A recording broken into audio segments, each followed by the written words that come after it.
We here at CBS News Miami are so excited to be growing our family here. We've got a brand new meteorologist, Nic Merianos. Welcome to South Florida and to CBS News Miami. Thank you very much. It would not be a proper welcome to Miami without some Cuban cafecito. And someone told me you've never had Cuban coffee before? I've never had it before. Okay. So, what have you heard about it? I don't even know where to begin. I've heard like how good it is, but also I heard that you can't drink it cold. No, you can't drink it cold. It has to be hot. So I'm sorry, this has been sitting out for a little bit, but it's still good. But we call this jet fuel, rocket fuel here. You could take this one. You just take it all at once. You don't have to hesitate. This isn't a little sip and see. This is, a shot for real. So go ahead, let me know what you think. There we go. Now let me take mine. Actually, it's hot. Perfect. It was hot. Yep. I actually liked it. It was sweet. Yeah. You did mention it needs a lot of sugar. Let me tell you about the sugar in Cuban coffee. There's something in Cuban coffee, how we make it to start is called un espumita. And basically we put a bunch of sugar at the bottom of a little cup and we stir it really hard with the first little drops of the coffee that comes out. And then once that's done into a nice little paste, we pour the Cuban coffee in. Here's what the caffeine Nothing else, just, straight up coffee and sugar. So you like it? I do, I love it. Good. I'm a fan. This is something that's, pretty unique to South Florida. Again, you're just coming here and moving here to South Florida for the first time and just trying this for the first time. Why South Florida? Why did you decide that this was the place you wanted to continue your career and to start a life? Yeah, so South Florida for me is where the most impactful weather takes place, right? Hurricanes, one of the most hurricane-prone markets and cities in the country. And growing up here, this whole Florida in general holds a special place in my heart. Some of the best memories with my dad were in Florida. So it's nice to be here. Most of my friends are in Florida. And just the tropical climate, the colors that pop, and the culture is where I feel like I belong. You mentioned your dad and these ties to Florida. Maybe not South Florida, but why is the state in general so special to you? So my father, when he bought his first house a long time ago, right? This is back in the 80s. He purchased his first house, Tampa Bay. His family moved there. So yes, I grew up in the Boston area, but as a kid, always coming down to Florida, right? His mother lived in Tampa Bay. So it was a place with childhood memories. Very, very special. Tell me about those childhood memories. Nic Merianos as a kid, tell me about him. What were you into? Okay, I was into everything, right? I was into ATVs, snowmobiles in the Northeast. As a kid going to Florida with the parks, Busch Gardens, just because we have those on, VHS tape. So that's where some of the memories with that stand out. But as much of growing up in the Northeast with the snowstorms, thunderstorms is what got me into the love of weather. And growing up, I spent a lot of time as a weather watcher, as one of those nerds. And our sister station in Boston, WBZ, I was one of their weather watchers as a kid. So there'd be, snowfall reports. Nic and Middleborough says they got 6 inches of snow today. And in middle school, the principal allowed me to step out and take a snow measurement to then send to Boston media, including WBZ Boston. So you've been part of the CBS family for a long time now. As a kid, yeah, and here we are continuing this. This is a lifelong dream to do what I love in an area, in a climate that I love and passionate about, especially with hurricanes and tropical meteorology. So just thrilled to be here. You mentioned weather watchers. We've got ours as well. We have our select few who send us pictures and updates all the time. We love them. Keep those pictures and videos coming. How important is it for you to get out into the community and to meet those people? You might be impacting the next generation of meteorologists in doing that, right? I think it's so important because that's one of the ways that I was inspired as a kid, is having meteorologists come to school visits or local meteorologists even just communicating with me and getting to, invite me into the TV station for a tour, see the green screen for the first time, and learning where they went to school later down the road. So eventually leading to mentors and having the ability to reach out into our community. You always have another generation that's going to come push the science further, push the passion further, and it's trickle-down effect. You have many passions though. I do. Meteorology is one, and I feel like meteorologists tend to also, for some reason, there's some sort of correlation with aviation, right? Like you guys love the sky and being up there, so you fly, right? I do. I fly. I flew a lot when I was in the Tampa Bay area. I received my pilot. Like you're flying the plane. I had my pilot license, oh right? my gosh, okay. For a single engine. So typically I fly a Cessna 172.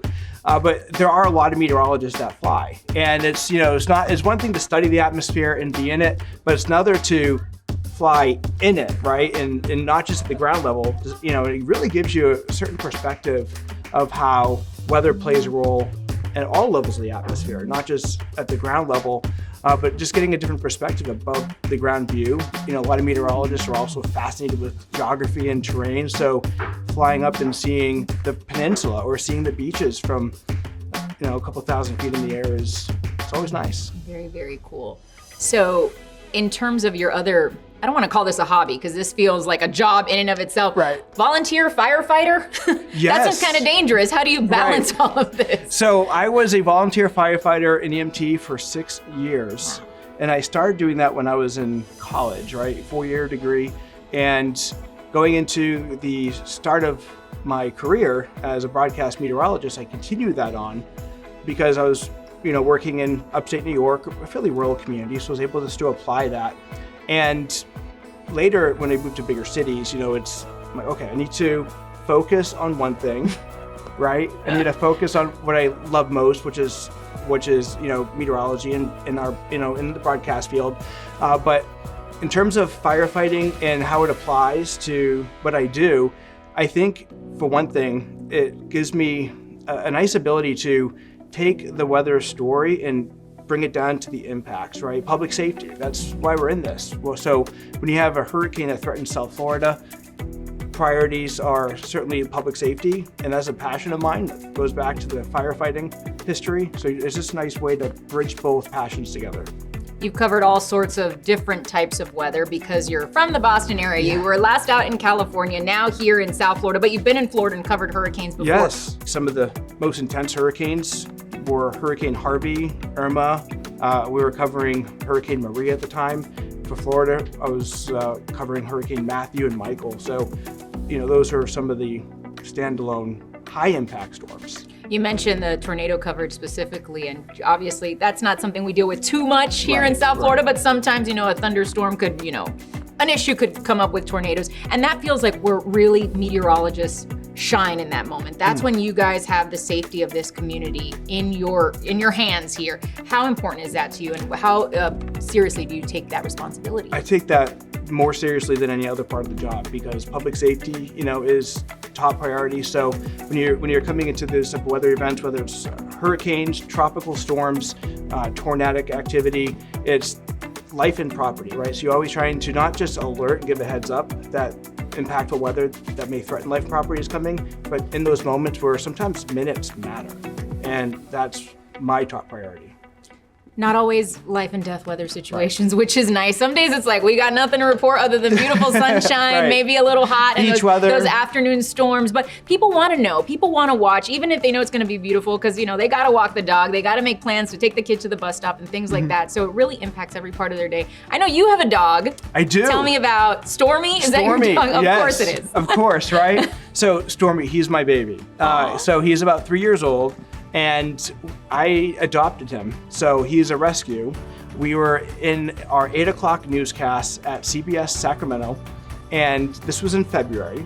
I just wrapped up a tornado warning of all things, right, in California. We are covering flooding. It was an atmospheric river event. And on live TV, our reporter, she got startled during her live shot. The dog came out of nowhere. Look at that, a friendly little guy, all right. Yeah, he was cold, he was wet. She said that he was almost hit by a car 3 times. He jumped in her bag, you know, like essentially saying, I need help, come save me. So they bring him back to the TV station, and I adopted him, and of course, he was found in a storm, so he's named Stormy. Stormy it is, that's perfect.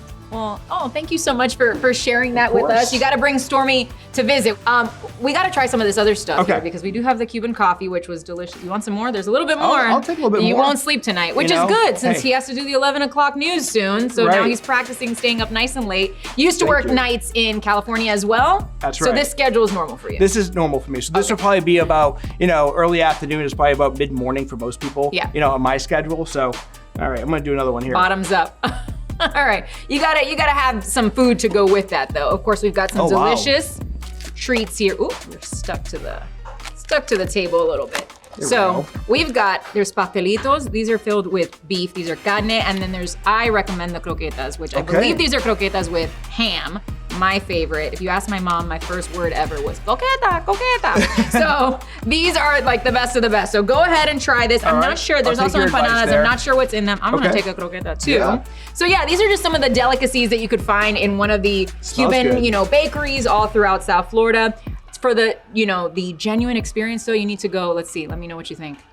Very good. Very good. All right. Very good. But in order to get the true experience, you can't like go to a restaurant and order. I mean, you can. You can go to a restaurant, but you have to go to a ventanita. You just go up to a little window on the side of a building somewhere, and they'll have Cuban coffee and they'll have pastries, and it'll be exactly what you're looking for. I love it. I love right before you come into work, you come in. You're gonna and you have a nice croqueta. There you go. So good. Mm-hmm. So the pastelitos, these look like they have beef in them. Usually when they're round, they have beef. But there's other kinds. Sometimes they're in a triangle, and that means they have guava and cream cheese in them. Oh, okay. And if they're in the shape of a rectangle, my favorite, it's just guava. Okay. And they're so good. So you can either have it, it's kind of like a sandwich when you think about it, if there's beef in there, or you could have more of a dessert one, which is just the guava, and they're so good. All right, very good. So yeah, but these are for you. I love it. Oh my This is your welcome to South Florida. So yeah, usually when I eat a lot of carbs, right, I get sleepy. There you go. No. Good thing for the Cuban coffee. All right, well, Nic, it's been great getting to know you. I'm sure that cafecito is gonna last you all throughout the night. Absolutely. That's gonna come in handy. Watch Nic and I together on CBS News Miami at 5, 6, and 11 o'clock. So be sure to join us right here on CBS News Miami. Nic, so great getting to know you. Thank you. So great being here.